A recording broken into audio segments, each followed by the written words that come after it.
Now to analysis of tonight's returns in the race for president. KTVU's Ross Palumbo is here. He's joined by political analyst Brian Sobel and USF professor of politics James Taylor.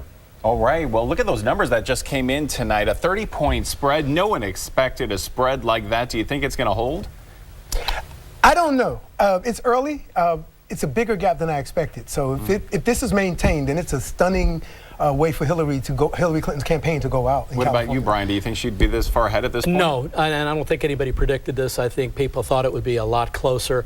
This is a real knockout blow if it holds, and I think it has to hold. Yeah, Bernie Sanders is expected to speak in just a few minutes down in Santa Monica. What can he possibly say at this point? I concede, but I will keep my campaign in movement mode that we will continue to try to influence the moment. But he has to concede at this point. Yeah, what do you think? Do you think he's going to concede tonight? I don't think he'll concede tonight, but he is laying off half of his campaign staff, as we heard earlier. That is a huge story and something he's going to make clear as time goes on, that he's got to recede now and start turning it over to Hillary. All right, President Obama calling Hillary Clinton, congratulating her as the presumptive nominee. Is this just another kick in the head for Bernie Sanders? It's the same as Nancy Pelosi endorsed him today, Jerry Brown last week. The Democratic establishment has lined up with Hillary as they had the entire time. Okay, and so the big question for Bernie Sanders at this point, if these numbers hold, a 30-point deficit to Hillary Clinton, what went wrong? Bernie Sanders campaigned up and down this state for days. He spent money in this state. He focused everything in this state. He didn't really even campaign in any of the other ones. My feeling is that the electorate finally said, it's time to move on, and they're registering with their votes tonight. And if the primary system had included independents all along, I think Hillary would not be where she is tonight if independents were allowed to be a part of this process amongst the Democrats from day one. They have not, in all of these primaries and caucuses, been allowed to participate, and that's been Hillary's strength. It's her weakness going forward in fall. And regardless of whatever Bernie Sanders decides to do tonight, what does Hillary Clinton do first thing tomorrow? So when she had her speech tonight, it was probably the biggest speech of her political career. She managed to capture the emotion of this historic moment tonight. Can she sustain it? And is that where this now turns, that she starts being more emotional, less clinical and analytical, less stiff? Well, I think James and I were talking earlier about the fact that this was a different Hillary Clinton tonight. Much more presidential, much more moderate, a good timed speech. It was a different Hillary Clinton. Yeah, it did all of the visuals, all of the the focal point, of what you see on that stage. She just looked perfect, and I'm not trying to be sexist as a man commenting on her appearance. I'm saying in terms of anybody, whether she was a man or a woman, that visual of that crowd dressed in white, arms spread like, here I am, I'm here to lead you, was a powerful moment. And I'm sure we're going to see that image of Hillary with her arms spread a lot going forward in the fall. Do you think she sealed the deal as the nominee, that she brought it tonight, that she had the moment? Yeah, I do, but she also took a lot of Bernie Sanders talking points, incorporated them in her speech. She's already starting to try to bring the Sanders voters in, and then now going after Trump. Okay, let's talk about Donald Trump really briefly. He did pretty well tonight. Obviously, he was going to win each and every state as the presumptive nominee, but he had to keep 80% of the vote in each and every state to prove that the GOP is still behind him. Did he do it tonight? It appears so. Yeah. Oh, yes. There's no question that the GOP across the nation and in California supports Donald Trump. How that works out over time is the real question. This is one of the most stunning moments in American political history in terms of what we see, all of the mixture of what's going on, all of the dynamics of the woman candidate, Donald Trump, unprecedented campaign.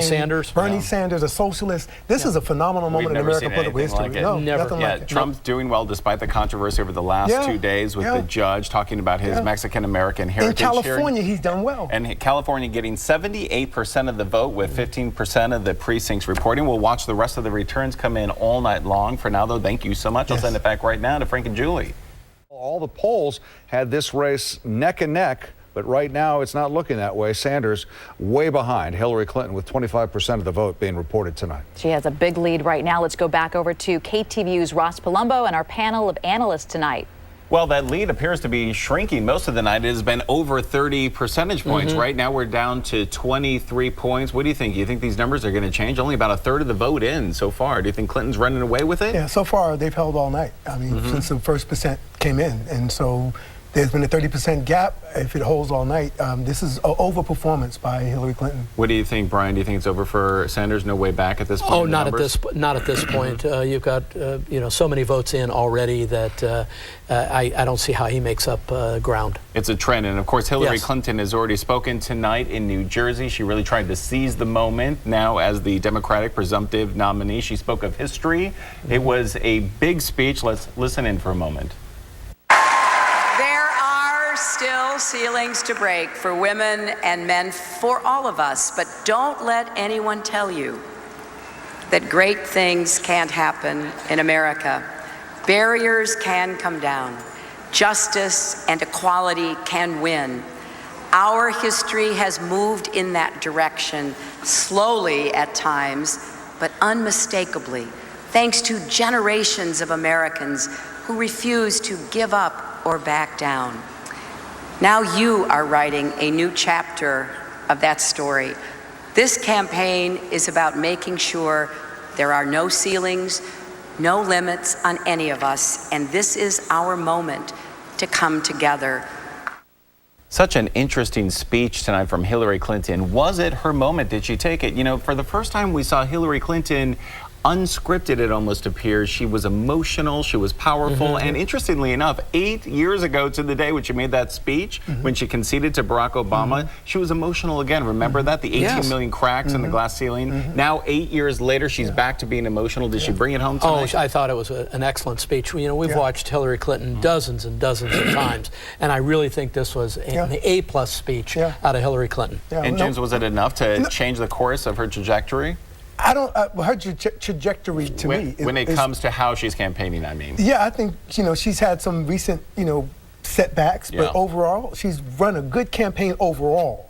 And I think if she maintains and continues to sort of learn the lessons from the Bernie contest and applies them, she'll be fine. She made mistakes in 2008 where she thought name recognition, Giuliani's name recognition, that they were these big ticket people, their names would carry them, but you had to have a ground game. You heard her say tonight, we need volunteers in all 50 states, because as you said all night tonight, this is a 50-state campaign. This is not a one campaign. Very strong tonight, the best we've seen her certainly in months in this entire campaign cycle. Bernie Sanders will be speaking momentarily, by the way. We're keeping an eye on that for you. But let's talk really briefly about the 17th congressional race. If we can look at those numbers, Mike Honda, Ro Khanna, neck and neck right now. This is a virtual rematch of what we saw 2 years ago when Honda only squeaked by with 3.5% lead, 5,000 votes. What do you think this time around? Ro Khanna is looking strong tonight. You think he's going to take it?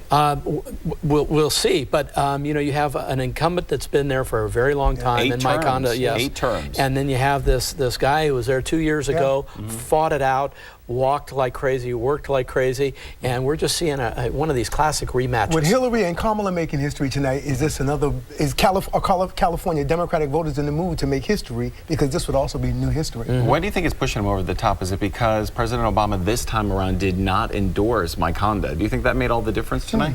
I don't think so. I mean, he did before, and then he declined to do it this time.